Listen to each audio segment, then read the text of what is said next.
2 লাখ চৰকাৰী চাকৰিক স্বচ্ছতাৰে প্ৰদান কৰি অসমৰ জনজীৱনৰ পৰা আমি দুৰ্নীতিৰ যিমান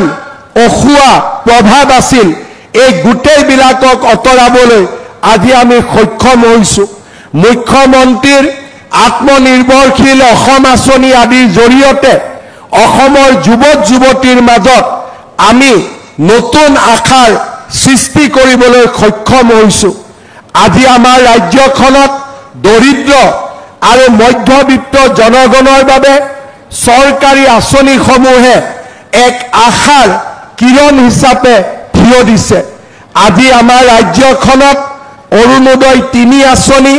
যাক আমি 17 ছেপ্টেম্বৰৰ পৰা ৰূপায়ণ কৰিম অসমৰ 38 লাখ পৰিয়ালে অৰুণোদয় 3 আঁচনিৰ জৰিয়তে মাহত 1250 টকাকৈ পাবলৈ সক্ষম হ'ব ইয়াৰ লগে লগে যিসমূহ পৰিয়ালে অৰুণোদয় আঁচনি পাব সেই পৰিয়ালসমূহে যেতিয়া গেছ কিনিব তেওঁলোকে গেছৰ বাবতো আৰু 250 টকা বেংকৰ একাউণ্টত লাভ কৰিব অৰ্থাৎ 1250 টকা অৰুণোদয়ৰ কাৰণে পাব আৰু যেতিয়াই পৰিয়ালটোৱে গেছ কিনিব সেই গেছ কিনাৰ লগে লগে গেছৰ সাবসিডি হিচাপে আৰু 250 টকা তেওঁলোকৰ বেংক একাউণ্টত আমি দিয়াৰ বাবে সিদ্ধান্ত গ্ৰহণ কৰিছো আমাৰ ৰাজ্য চৰকাৰে ৰাজ্যৰ 40 লাখ মহিলাক উদ্যমিতা আঁচনিৰ জৰিয়তে আমি তেওঁলোকক এন্টাৰপ্ৰেনিয়ৰ কৰিবৰ বাবে সিদ্ধান্ত লৈছো আৰু 21 আগষ্টৰ পৰা প্ৰত্যেক মাহতে 20টা 30টাকৈ সমষ্টিত আমি মহিলাসকলৰ আত্মসহায়ক গোটৰ সদস্যসকলক 10,000 টকা বিলাবৰ বাবেও বা প্ৰদান কৰাৰ বাবেও আমাৰ যি আঁচনি সেই আঁচনি আমি 21 আগষ্টৰ পৰা বাস্তৱত ৰূপায়ণ কৰাৰ কামত আমি আগবাঢ়িম এই বছৰৰে অক্টোবৰ মাহত 1 লাখ যুৱক-যুৱতীয়ে মুখ্যমন্ত্ৰীৰ আত্মনিৰ্ভৰ অসম আঁচনিৰ জৰিয়তে ব্যৱসায় আদি কৰাৰ বাবে 2 লাখ টকাকৈ লাভ কৰিব এই বছৰৰ 10 অক্টোবৰ তাৰিখে প্ৰায় 60,000 যুৱক-যুৱতীয়ে চৰকাৰী চাকৰি লাভ কৰিব এই বছৰতে এনে ধৰণৰ ইনফ্ৰাষ্ট্ৰাকচাৰৰ পৰা আৰম্ভ কৰি দৰিদ্ৰ লোকৰ কল্যাণৰ পৰা যুৱক-যুৱতীসকলৰ বাবে আমি এক নতুন পৰিৱেশ নিৰ্মাণৰ বাবে যি চেষ্টা কৰিছিলো তাক আজি আমি ধৰাতললৈ লৈ আহিম মই তৰংগ গগৈ ডাঙৰীয়াক সুধিছিলো আমাৰ নাহৰকটীয়াৰ কিমান পৰিয়ালে অৰুণোদয়ৰ দ্বাৰা উপকৃত হ'ব 29,000 পৰিয়াল অৰুণোদয় আঁচনিৰ জৰিয়তে উপকৃত হ'ব মহিলা উদ্যমিতা আঁচনিটো 30,000 মহিলা উপকৃত হ'ব এটিকলি দুটিপাত আঁচনিৰ জৰিয়তে বাগিচাৰ মজদুৰ সমাজে 200 বছৰৰ চাহ উদ্যোগৰ সফল সমাপ্তিৰ স্বীকৃতিও লাভ কৰিব আমাৰ ৰাজ্যত কেতিয়াও মই 25 বছৰ মই নিজে বিধানসভাত আছো আৰু তাৰ লগে লগে ৰাজ্যৰ সামাজিক জীৱনত বহু বছৰৰ পৰা মই জড়িত হৈ আছো কেতিয়াও কোনো দিনেই কেন্দ্ৰীয় চৰকাৰ আৰু ৰাজ্য চৰকাৰ দুইখন চৰকাৰে ইমানবিলাক আঁচনি আৰু উন্নয়নমূলক কাম হাতত লোৱাৰ কোনো উদাহৰণ আমাৰ ৰাজ্যত আগতে কেতিয়াও প্ৰতিষ্ঠা হোৱা নাছিল মই বিশ্বাস কৰোঁ এয়া অসমৰ নৱজাগৰণৰ সময় এয়া এক নতুন অসম নিৰ্মাণ কৰাৰ সময় অসমৰ অনিৰুদ্ধ যাত্ৰা এখন নতুন অসম নিৰ্মাণৰ সময় মই আশা কৰিম নাহৰকটীয়া ৰাইজে ডিব্ৰুগড় জিলাৰ ৰাইজে আমাৰ এই প্ৰচেষ্টাক নিশ্চয় আশীৰ্বাদ কৰিব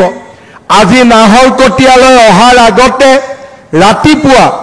ডিব্ৰুগড় বিশ্ববিদ্যালয়ত মই 200 কোটি টকাৰ বিভিন্ন উন্নয়নমূলক আঁচনিৰ কাম আৰম্ভ কৰিছিলোঁ আৰু ডিব্ৰুগড়ৰে অসম চিকিৎসা মহাবিদ্যালয়ত আজিৰে পৰা 350 কোটি টকাৰ নতুন প্ৰকল্পৰ কাম আজিয়ে আমি শুভাৰম্ভণি কৰিছিলোঁ। অৰ্থাৎ আজিৰ দিনটোতে ডিব্ৰুগড় জিলাই ৰাজ্য চৰকাৰৰ পৰা 700তকৈও অধিক কোটি টকাৰ আঁচনি লাভ কৰিবলৈ সক্ষম হৈছে। ডিব্ৰুগড়ক অসমৰ দ্বিতীয় ৰাজধানী হিচাপে নিৰ্মাণ কৰাৰ প্ৰচেষ্টাটো আমি আগবাঢ়িছোঁ। আমাৰ ৰাজ্যত মোৰ আগতে কেইবাগৰাকীও বিভিন্ন জ্ঞানেৰে আৰু বিভিন্ন অভিজ্ঞতাৰে সমৃদ্ধ ব্যক্তিয়ে মুখ্যমন্ত্ৰীৰ আসন অলংকৃত কৰিছিল, কিন্তু কোনো এজনে ডিব্ৰুগড়ত যে অসমৰ ৰাজধানী হিচাপে নিৰ্মাণ কৰিব পাৰি তাৰ কল্পনাও কৰা নাছিলে। কিন্তু আজি প্ৰধানমন্ত্ৰী মোদী ডাঙৰীয়াৰ আশীৰ্বাদত আমি ডিব্ৰুগড়ক অসমৰ দ্বিতীয় ৰাজধানী হিচাপে নিৰ্মাণ কৰাৰ পথত আগবাঢ়িছোঁ, যিয়ে সমগ্ৰ ডিব্ৰুগড় আৰু তিনিচুকীয়া জিলালৈ আৰ্থ সামাজিক উন্নয়নৰ এক নতুন প্ৰতিশ্ৰুতি কঢ়িয়াই লৈ আহিব। মই ভাবোঁ এয়া সময় আমাৰ আনন্দৰ সময়, এয়া সময় আমাৰ প্ৰাপ্তিৰ সময় আৰু এয়া সময় আমাৰ জননী জন্মভূমি অসমক এখোজ আগুৱাই লৈ যোৱাৰ সময়। ভাবি আছিলে আজি নাহৰকটীয়াত আমি মহকুমাৰ পৰিৱৰ্তে সমজিলাৰ আৰম্ভণি কৰিছোঁ। মহকুমাৰ যি অধিকাৰ আছিলে তাতকৈ আৰু বেছি অধিকাৰ প্ৰদান কৰি নাহৰকটীয়াত আজি আমি সমজিলাৰ আধাৰশিলা স্থাপন কৰিছোঁ। প্ৰায় 9 বিঘা মাটিত 20 কোটি টকাৰে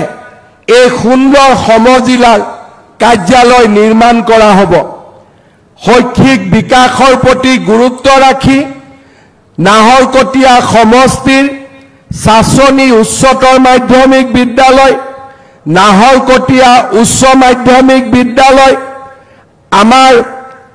নাহৰকটীয়া সমষ্টিৰ জয়পুৰ উচ্চ মাধ্যমিক বিদ্যালয়, উচ্চতৰ মাধ্যমিক বিদ্যালয় আৰু কুঁৱৰীগাঁও উচ্চ মাধ্যমিক বিদ্যালয়, 4খন স্কুলক